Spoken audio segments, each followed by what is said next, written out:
ଜଣେ ବିପ୍ଳବୀ ପୁତ୍ରକୁ ଜନ୍ମ ଦେଇ ଭାରତ ମା ହୋଇଥିଲା ଧନ୍ୟା। ସେଇ ମାଆର ମନୋଭାବନାକୁ କଲମ ମୁନରେ ସାଇତିଛି ମୁଁ ବିଷ୍ଣୁପ୍ରିୟା ପତି। କବିତାର ଶୀର୍ଷକ ମୋ ପୁଅ ଚକରା ବିଷୋଇ। ମୋ ପୁଅ ଚକରା ବିଷୋଇ। ମା ବୋଲି ଆଜି ଗର୍ବ କରୁଅଛି, ମା ବୋଲି ଆଜି ଗର୍ବ କରୁଅଛି, ବୀରପୁତ୍ରେ ଜନ୍ମ ଦେଇ। କୋଟି ତାରା ମଧ୍ୟରେ ଏକ ଚାନ୍ଦ ପରା, ମୋ ପୁଅ ଚକରା ବିଷୋଇ, ମୋ ପୁଅ ଚକରା ବିଷୋଇ। ଚାଲିରେ ଯାହାର ଭୂମି ଗରଜାଇ, ଏକତା ମନ୍ତ୍ର ଗୁଞ୍ଜରଇ ପ୍ରତି କାନେ।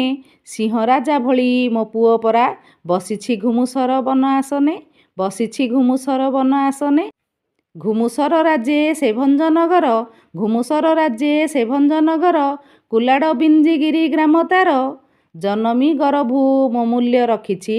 ଛାତି ଝରା ସେ ଅମୃତ ଧାରର, ଛାତି ଝରା ସେ ଅମୃତ ଧାରର।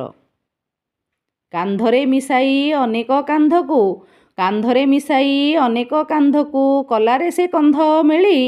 ମେରିଆ ପ୍ରଥାକୁ ପ୍ରଚଳନ କଲା, ନଡରି ଫିରିଙ୍ଗି ଗୁଳି, ନଡରି ଫିରିଙ୍ଗି ଗୁଳି। ସରଳ ମୋ ପୁଅ ସୁନା ମୁଣ୍ଡାଟିଏ, ନାହିଁ କିଛି ବାଛ ବିଚାର। ସ୍ୱାଭିମାନ ପଥେ କଣ୍ଟାକେ ସାଜିଲେ, ମା ମାଟି ପାଇଁ ପ୍ରାଣ ଦେଇପାରେ ଝରାଇ ରକ୍ତ ଧାର, ଝରାଇ ରକ୍ତ ଧାର। ତେଣୁ ମା ବୋଲି ଆଜି ଗର୍ବ କରେ, ତେଣୁ ମା ବୋଲି ଆଜି ଗର୍ବ କରେ, ବୀରପୁତ୍ରେ ଜନ୍ମ ଦେଇ। କୋଟି ତାରା ମଧ୍ୟରେ ଏକ ଚାନ୍ଦ ପରା, ମୋ ପୁଅ ଚକରା ବିଷୋଇ, ମୋ ପୁଅ ଚକରା ବିଷୋଇ। ଧନ୍ୟବାଦ, ନମସ୍କାର।